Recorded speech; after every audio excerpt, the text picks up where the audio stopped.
I was in shock, right? I'm still pinching myself. It's a very fun feeling. It's a very cool feeling.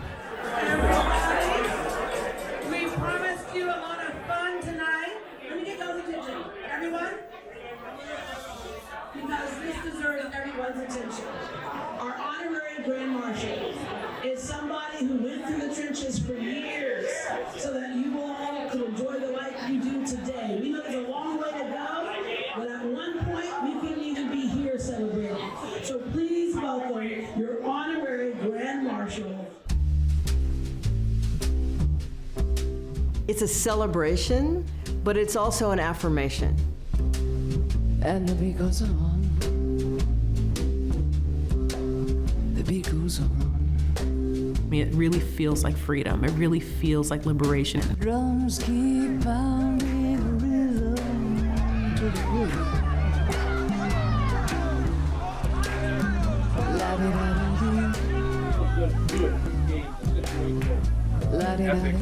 Philosophy of the day.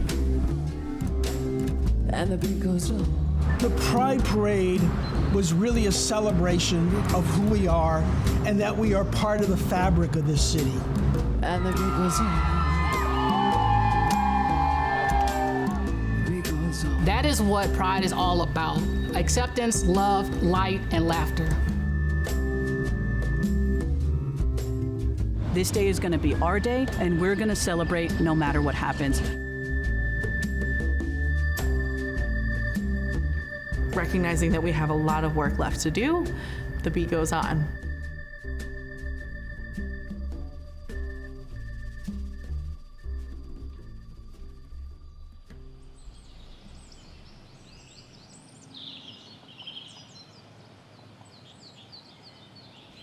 I attended my first LGBT organizing event in 1975. I was a sophomore at Rice, and I went to the Texas Gay Conference. And I was lucky enough that in that year, I fell in with a group of older lesbian feminists who essentially adopted me as a mascot and introduced me to LGBTQ organizing. There were only a handful of university-based LGBT student organizations at the time. I know that the University of Houston had one, I think University of Texas had one, but there weren't very many. And what people have to remember is that we couldn't communicate with each other back then. There was no social media, there were no cell phones. We were all on our own little islands, isolated from each other. And it was a very different time in terms of how we were viewed by society. What looks like this today started with this in 1969, the Stonewall riots in New York City. Pride is in June because it commemorates the Stonewall riot, which happened on a hot, muggy night in New York in June.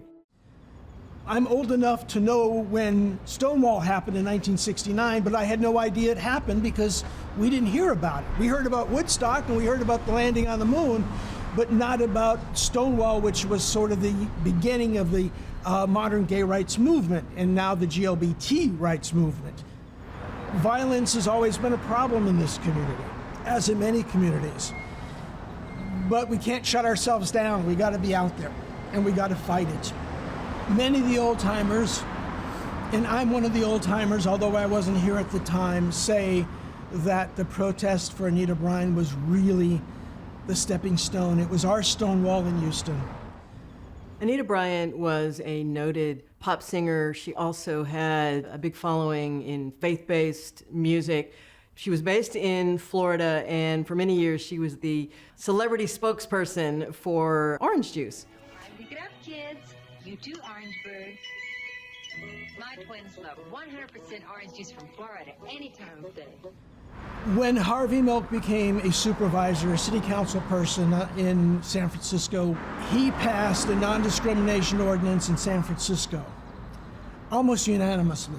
Anita Bryant started going around the country and overturning progressive ordinances in Wichita, in Fort Lauderdale, and some other places.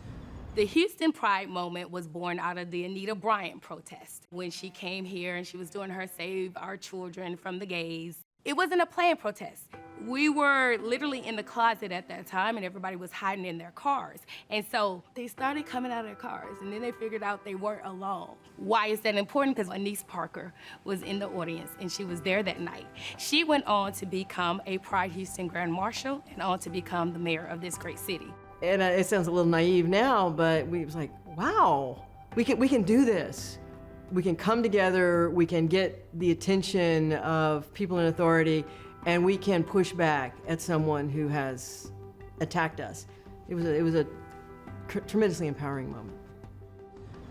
Things like Anita Bryant pushed people to be political and move things for acceptance.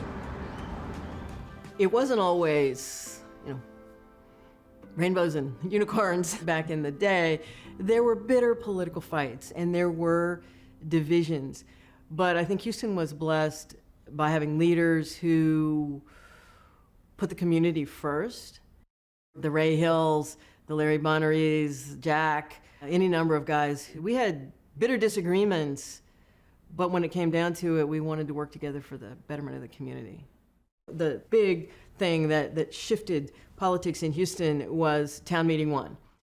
Town Meeting 1 led to many of the institutions that still exist that sustain the community, like the Montrose Center or Legacy Healthcare, or a whole range of other organizations that started with a handful of people. But as the GLBT community was showing their political power, we got hit really bad. We had a referendum on city employment non-discrimination for GLBT people. We lost that, and it sort of devastated the community. What I learned from other people doing this work every day is it's the understanding that there's something greater than fear. And the greater thing than fear for me is making sure that others can celebrate who they are every day. I think being out in the South now takes a lot of courage. I cannot fathom the tremendous amount of courage that it took 40 years ago or longer. For people to find the courage to be themselves in an area that is historically not accepting, tremendous courage. And I'm so grateful that they took those rock star, massive first steps so that we can have Pride today.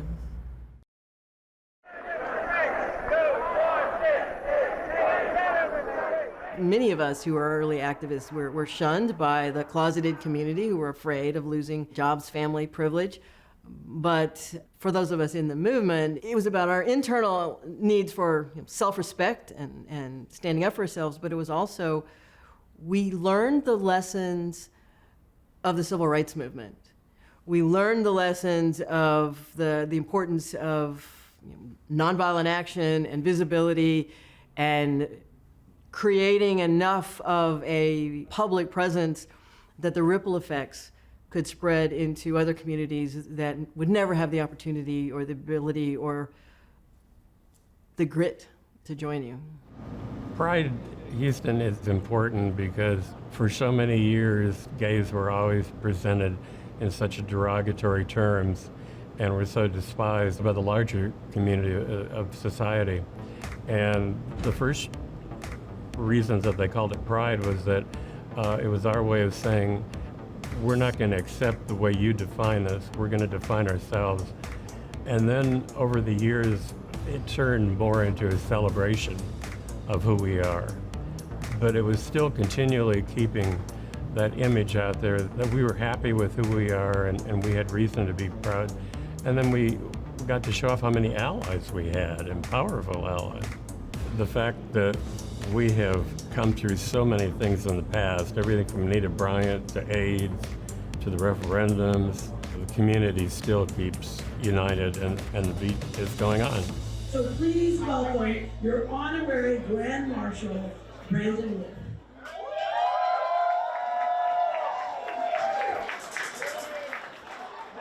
I grew up in northern part of Lower Michigan, and I was raised in a very conservative religious family.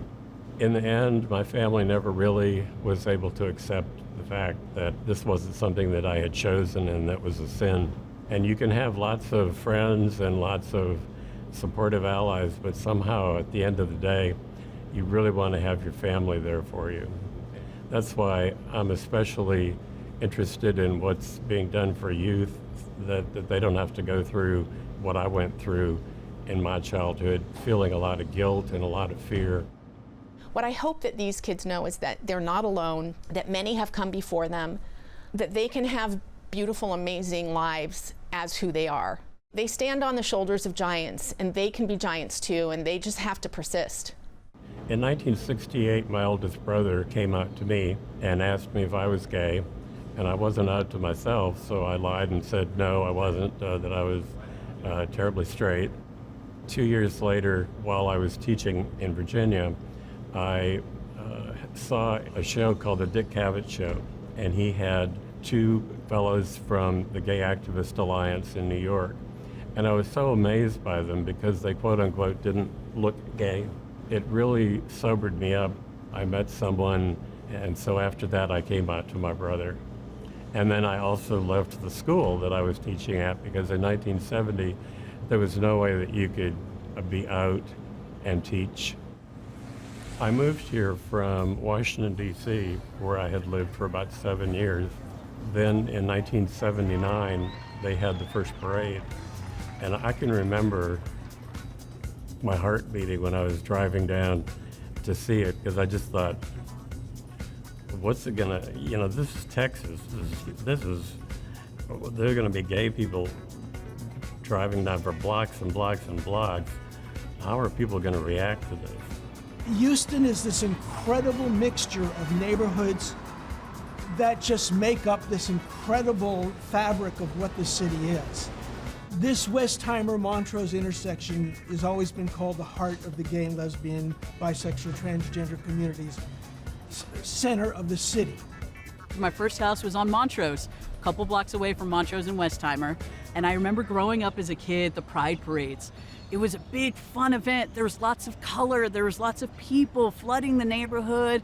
And all these spaces you saw as, your restaurants or bars came to life. And I remember kind of my life throughout Pride. Being 5, there with my parents. I don't know what's going on, but there's a lot of people having fun. That excitement was there from the very beginning of my life. Unlike a lot of places, our parade always had a dress code for participants. Body parts had to be covered. It was a family-friendly parade. It was in a neighborhood. Having the parade in those days in the middle of Montrose was an incredible statement to us. All I can think is that there is so much more that I can do. I need to have more courage. I need to do more for our nonprofit community. I need to do more for LGBTQ plus youth. I need to do more for LGBTQ plus elderly people who paved the way for me to sit on that float on June 25th. At the kickoff, I was standing there with my other finalists, Chip and Maddie, and we were kind of all nervous and holding hands and rooting for each other. And when Kendra got up to announce the winner, she went into this little bit of an introduction of telling the story. And this one particular candidate came up to me and said, I don't think I'm worthy. I think I'm out of place. I'm not going to win. And they said I got imposter syndrome going on. And I was like, oh my gosh, I think it's me. Welcome, imposter, because the winner is Julia! So I grew up in Florence, Alabama, which is also like the Muscle Shoals area. It has a lot of history of music production.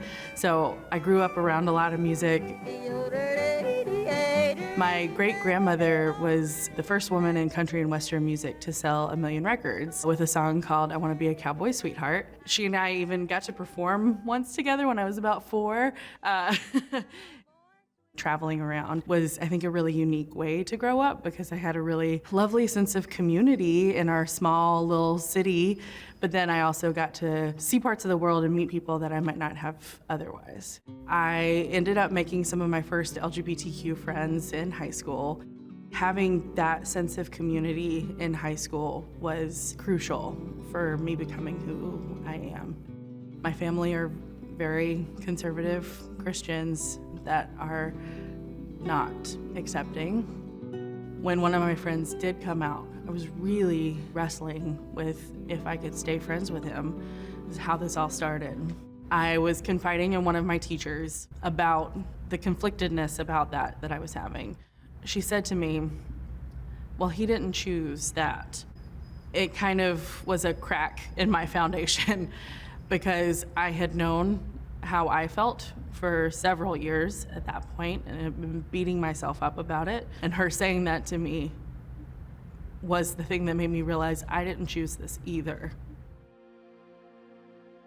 I had grown up as a tomboy and was really drawn to my masculinity. I was getting a lot of social pressure to be more feminine. Flirting with boys was expected, and I could not have felt more uncomfortable. There was a song that came out around that time that was like, you love me, but you don't know who I am. And I would, as cheesy as it is, I would play that song on repeat because that's just how I felt. I unfortunately hit the point where that performance started to become too much, and I thought about ending my life. That's when I made the decision to accept myself and to start to come out to some of my friends in high school. My dad found out without my knowledge. Him bringing this conversation up was all of my worst fears since I realized what was going on when I was 12. In hindsight, I don't know that was entirely fair when we're so afraid. It's hard to see those situations clearly. I don't think he even had a minute to understand what I was going through. So our conversation was not one of acceptance, but not the worst one either. He still told me that he loved me and wanted to help me work through it. It's kind of where we ended. On my very first day of college, my parents sat me down and they said, Travis, we're making major sacrifices for you to make a better life for yourself. And I said, of course, I'm gonna get a good job and make some money and it'll be fine. And they said, no, you make a living by what you get, but you make a life by what you give. When my name was announced as the Grand Marshal for the 2022 Houston Pride Parade, I was in shock. I think I said that night that I'm not supposed to be here. Look, I'm the grandson of sharecroppers from Mississippi and the great-grandson of slaves who worked on plantations in the river parishes of Louisiana. I'm a testament of what can happen if you hope, believe, and work hard. I'm a lawyer who's Ivy League educated, who works in, of all industries, the energy sector, right? But I'm gay. I'm Black, I'm queer, and I'm proud to be here, and I couldn't be more proud that night. These 4 words are just as important to me as winning this tonight.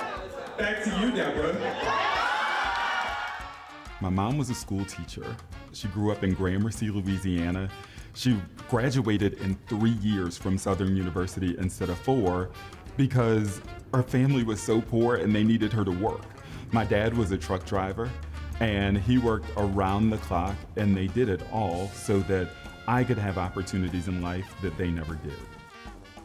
I, of course, wanted to be sort of popular. So I was student body president of every school that I attended through high school. I played tuba in the band, and I went on to be the first Black valedictorian in the history of my high school, but loved growing up in Kenner, Louisiana, and eventually knew that I needed to set my sights on other places. So education has always been important to my family. In fact, the story about valedictorians in my family, my mom was the valedictorian of her high school class, and 10 years before, my aunt was also the valedictorian of her high school class. So they really wanted someone to follow in that tradition. So I would study like nobody's business. One of the saddest experiences that I've ever had in my life was losing my mom. I was a junior at Tulane. My mom told me that she was diagnosed with colorectal cancer, and 3 months later, on Christmas Day of my junior year, before I could finish finals, my mom was gone. And in that moment, I had to grow up tremendously. I was really a mama's boy, and my mom was my best friend. And so I had to start all over again.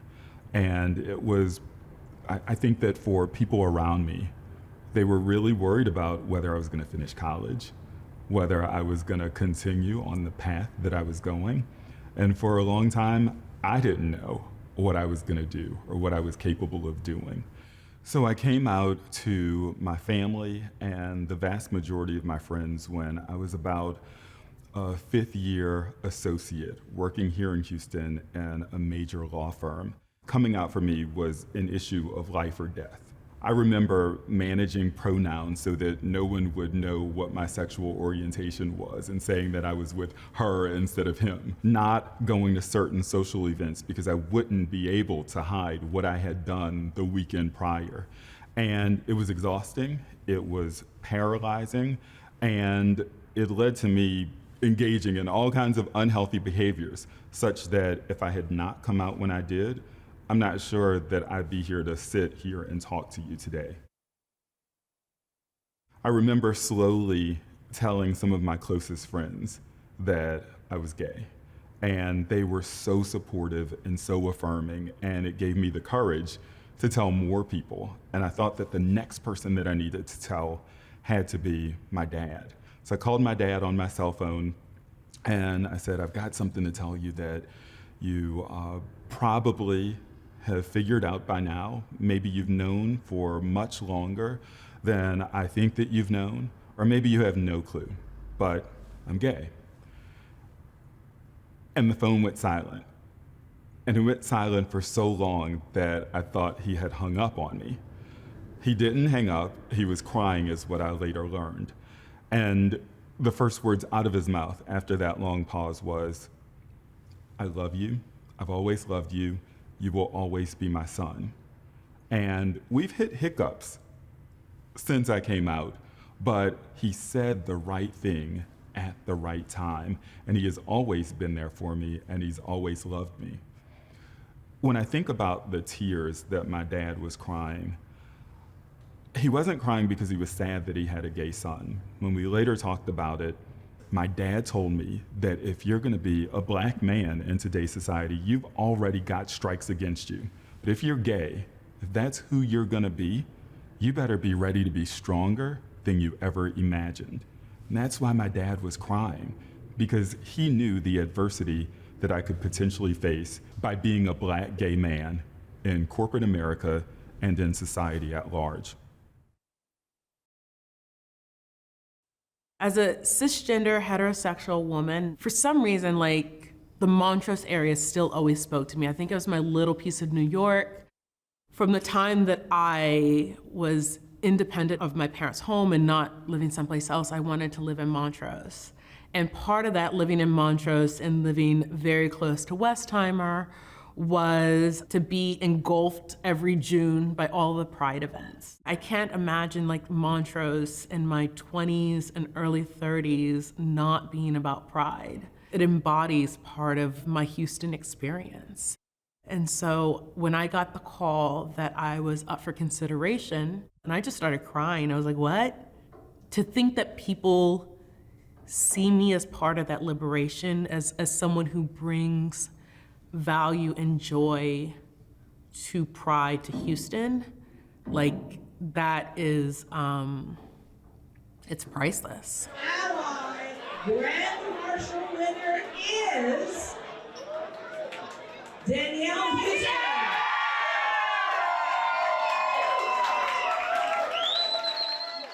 Hearing my name called as Houston Grand Marshal was such a great honor. I couldn't even believe it. I got up stage, my hands are shaking. I had my speech in my hand. I started my career in HIV September 15, 2008. I'm not a person living with HIV, and I came to the HIV space in an academic sense. Like, I had a background in infectious diseases and virology, and from the Center for AIDS, like, I learned activism and I learned the impact of the epidemic on people and communities.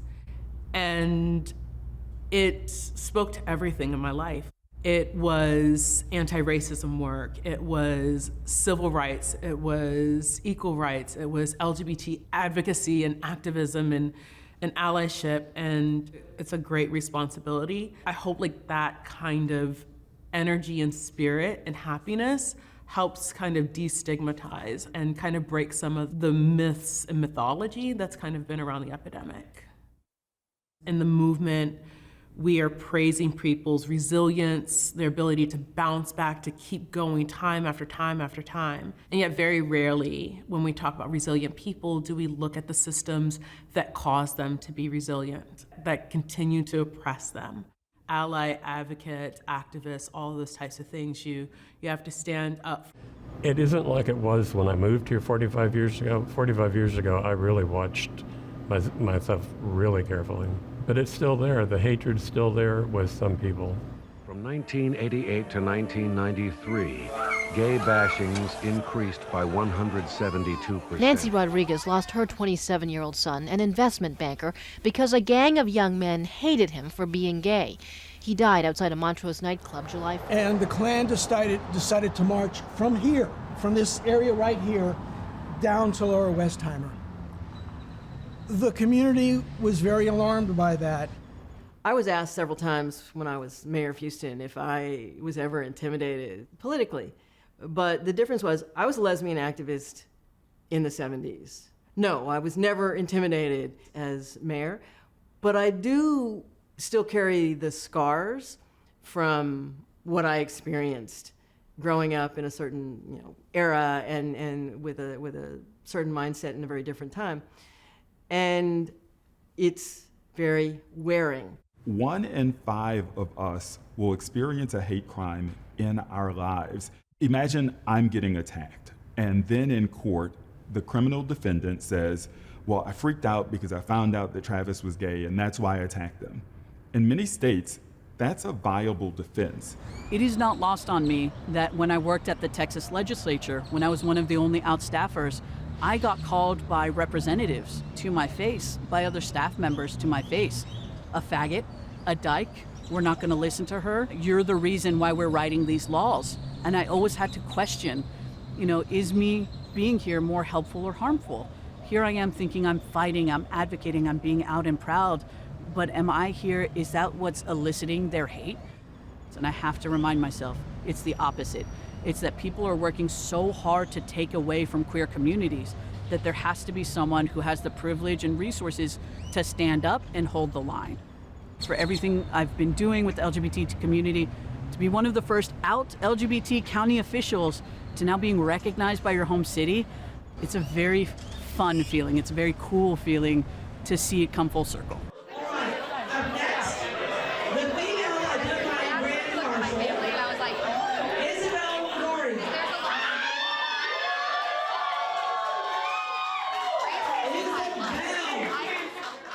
I don't think it'll really set in until Pride Night when we're in that parade and seeing everyone. Thank you, everyone. When I came out, I had been in high school at St. Agnes here in town, and there was a group of us in sports that had all kind of come out together, but I was the last one. So I went to college. My first year in college, I sat one of my best friends down. He thought that night I was going to ask him to go out with me. And he said it wasn't happening. And I actually came out to him and said, no chance at all. But that was a very fun moment. Again, for me, I had come out to friends. I had that community in college. I was very fortunate, even in Texas. And this is a time when, even me being 18, there's a time where people were being murdered in Texas still, young people like myself, that it was still a risk to come out, but I had the privilege to do so. I remember coming back home to my family shortly after, and I told my parents, and my dad said, I'm okay with it, but don't tell our Mexican family. And I didn't come out to my Mexican family until maybe 5 years ago, when I said, listen, at this point, I'm 28. If I'm not gonna do it now, it's never gonna happen. But there is this interesting cultural respect, though. I was out in my professional life. We all pretended I wasn't out at home. And so it was interesting to finally say, this is absurd, right? I am advocating for LGBTQ rights, and I can't even come out to my family. But I was always fortunate to have my friends, to have that circle, and even to have that professional circle. I got to be free everywhere except for home. The daytime parade was tough. We had the parade in June for many years. Some of our other cities across the South shifted to fall parades. We in Houston wanted to keep it during June, the traditional Pride Month. It was in the middle of the afternoon, and people were just drenched. I can remember the drag queens who, by the time they got to the end of the parade route, you know, their makeup was just literally melting off their faces. So 1997 was the first night parade, and it really sort of put us on the map of making this a little neighborhood parade to making this one of the largest parades in the city and one of the, largest parades among peer cities. It got bigger and bigger, but it also, Montrose is an older neighborhood with narrow streets. How do you take one of the largest parades in Houston, the only really large parade that wasn't in downtown, and make it safer? Well, the way to do that is to move it downtown with the broader streets. The reason why I plan or I am involved in Pride Houston and the board and bring on this event is because representation matters. You need to see yourself on a stage that's bigger than yourself so you can aspire to the highest version of yourself. I'm from New Orleans, so I expected something like Mardi Gras, but what I got was completely different. I saw people really celebrating who they are, where our movement is going, and also reflecting on where we've been. Attending my first Pride Parade as a queer Black woman was an important moment for me because that was a moment where I actually wanted to celebrate my intersectionality, especially back here at home in Houston. The joy and rhythm of moving together in the streets, that's a beat, right? That's a rhythm, that's a soul movement. I've been looking forward to seeing Pride Houston in life and living color for so long. Visibility and language is so important in our journey. I had heard the phrase non-binary since undergrad at least, but I didn't know what it meant exactly. Like, I knew what the definition was, I just didn't know how it played out in someone's life. Finally, I met some non-binary folks, and I was like, oh, okay. This gender thing that I've been experiencing my whole life, that's what this is. That process in particular was where I started to rethink some of the ways that I did advocacy work. I've been focused on mentoring individuals a lot up until that point. And then while I was at UNC Greensboro was when I came out as non-binary. I did start to take a look around at the system a little bit more as I came out. I noticed that I was the only out trans person in my department, and I looked a little farther and I was the only trans person in my division at the professional level. I was starting to get ready for the next step in my career and was discovering that that step wasn't evolving for me. So I wanted to start to explore how I could make greater change. That was kind of the start of me wanting to pivot my career to specifically working on LGBTQ issues and supporting LGBTQ students directly. I met my partner in 2019. She's doing her PhD program in curriculum and instruction at the University of Houston, and right after she got accepted, the pandemic started. I was already starting to gear up to think about what my next steps would be. And this position opened up at the exact time that we were getting ready to make our move. My position at the University of Houston is the Gender and Sexuality Education Program Manager.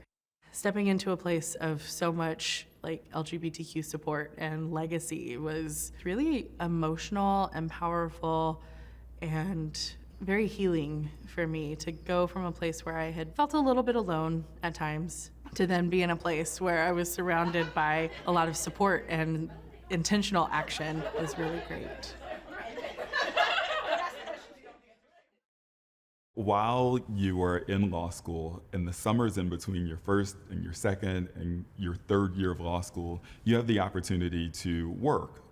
I was fortunate enough to get jobs at 3 different law firms in the Houston area. So that's what really sold me on coming to Houston. I think Houston's the best economic deal for lawyers because you get a very sophisticated legal practice in a city that's somewhere in the South with a great cost of living, great diversity of people, good food, good music, and my dad and I make a much better father-son team with me being in Houston and him being in New Orleans.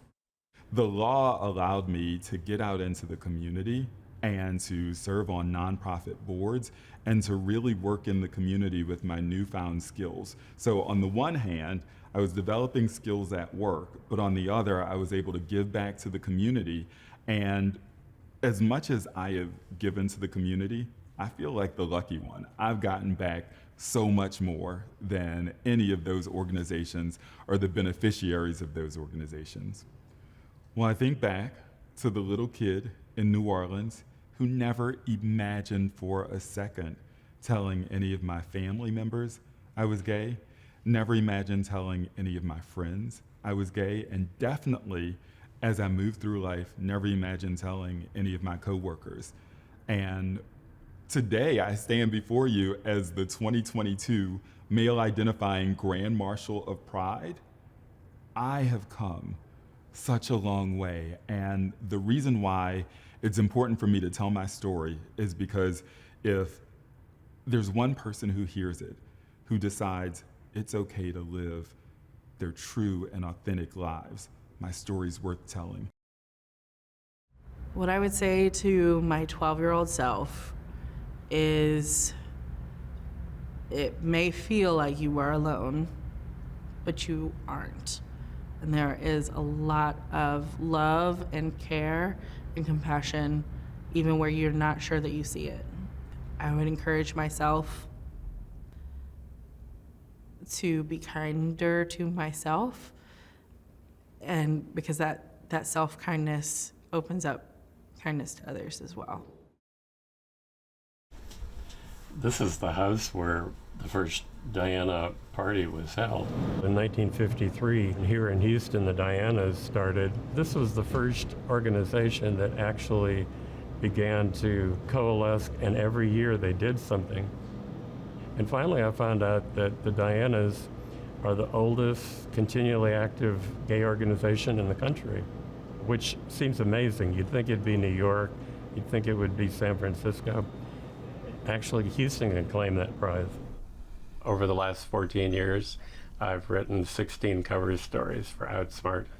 This is an Outsmart magazine from 2008, and this was the first cover story that I wrote. After 45 years of working in this community, to be riding down the street in a Jeep in a parade is going to be very exhilarating, and it's a big honor. I'm very touched and very honored that that's been given to me. Oh, thank you, Bella.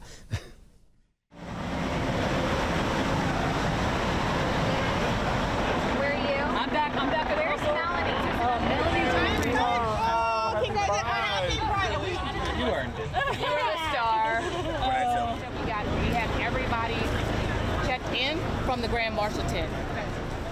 So, y'all were all chilling in VIP, right? It is a tremendous effort. Thousands of volunteers, months of planning, and intricate details. Hold the marshals, please. Okay. At the beginning of every parade, before the parade started, I would walk around to all the units and floats and thank them for being in the parade. Tell them that there'll probably be protesters, just ignore them, we're not going to change their mind. This is the day that many gay men and lesbians who have been dealing with who they are come out of the closet to themselves, and maybe through your television to their mothers and fathers and employers, and they just deal with that.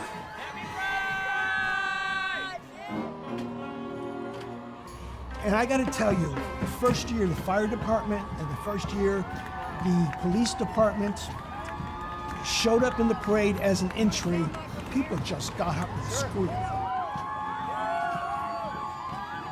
I mean, for so many years, we couldn't even be considered to be a police person, but that was over our shoulders.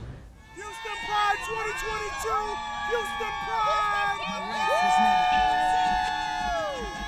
The beat goes on. I think for me in the HIV space, it reminds me of the heartbeats that have stopped and the heartbeats that are still going.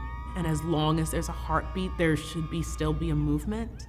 I think the beat goes on is about whatever movement you're in.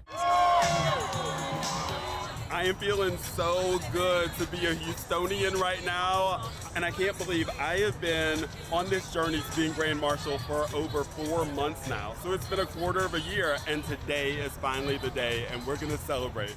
It means that we are gonna be dancing in the street. You can't miss the part about the beat, right? And for me, beat connotes music.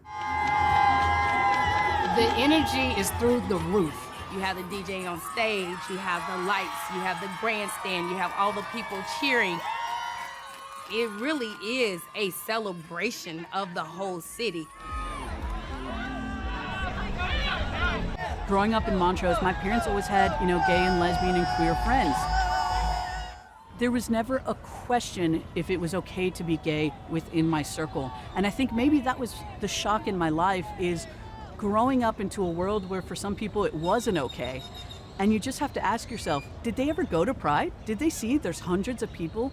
Do they really know? Have they ever experienced this joy? There's two distinct moments in my life where I realized I was drawn to public service. One, when I was in school, I was studying medicine. And I remember in sociology, when you're wondering or when you're learning how to organize in a group, the power of community to come together and affect change on a global scale. I remember thinking, as a doctor, I can save maybe one life at a time if I'm lucky. As a sociologist, I have the ability to influence thousands of lives for the greater good. So it's that seed then that I took into public service and knew that I wanted to be part of system-wide change. Who goes in the world with a sociology degree? Me. I happened to start checking the mail for a House representative. And this was ahead of the 2011 legislature, Jessica Farrar. And she said, "You're so good at checking the mail, why don't you come do it at the legislature?" And I thought, okay, we'll see what this government thing is all about. Out of maybe 1,000 staff members in that building, I was only one of 5 that was out, and definitely the only lesbian that was out. And I knew that I had to take the courage of being gay, the privilege of having a family that would support me and love me no matter what, and the privilege of being in an office that would support me no matter what. And I had to stay and make those folks talk to me. That if they were gonna pass laws saying they were anti-gay, they were gonna have to look me in the face every time they did it, on the House floor and on the Senate floor, standing right next to them. And I knew that I couldn't live the rest of my life without taking that privilege of having that support at home to be out and gay for the folks who couldn't anywhere else in Texas. At my heart of hearts, I'm a Houston nerd. I love Houston with all my heart. Anything I can that leaves Houston a better place than when I leave it has my whole heart. The community can be an ally by raising awareness of the issues that plague the LGBTQ community. When I hear ally, I really feel like it's support. It is an advocate. It's someone who shows up, who understands that their voice is not first. I think that allyship requires me to use my voice when I'm in rooms in which people don't have privilege. It's all of those things because, they say like an injustice anywhere is an injustice everywhere. My job is not to speak for anybody, it's to amplify other people's voices in a space. I think one of the special things that I've seen in Houston is that folks have a lot of compassion and empathy. So even when I meet folks who don't understand necessarily, there's this suspension of disbelief to just be curious. I love the curiosity because that curiosity opens up the opportunity for us to have a conversation. Be you and fight for you no matter what. We're gonna keep fighting for the values we believe in equity, in social justice, no matter if it makes other people feel uncomfortable. I've experienced homophobia in the Black community, and I've also experienced racism in the gay community. And we've got to change that. We've got to stop that. The beat goes on. I hope someday we don't need to have a parade. I really hope so, that we would be accepted. But we still need it. There are still people living, young kids living, that don't have a connection to what the community is about. So the battle isn't over. We got to continue on it. The parade isn't the battle, but the parade helps get our spirits up to do the battle. I want the kids to know they're not alone, that they have support, that they are, and I want them to know this, that they are absolutely divinely beautiful just as they are, that God made them perfect. And if people don't see that, they're not evolved, those people. The only reason that gays were able to make the advances that they did was because people came out. At the end of the day, that's what changes people's hearts and minds. Why do you need gay pride? It is a celebration, but it's also an affirmation. When you consider the abuse many of us had to go through, the difficulties of coming out and navigating our families, the real fears, we're still here, we're still queer, we're gonna do it again, and we're fabulous.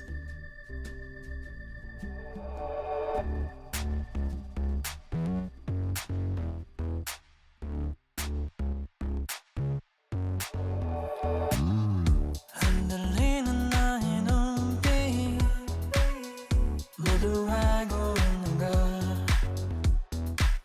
아무리 숨겨보려 해도 가려지지 않는 걸 I'll never miss this chance make you dance 해가 뜨는 것도 모르게 Dance time to dance 집에 가는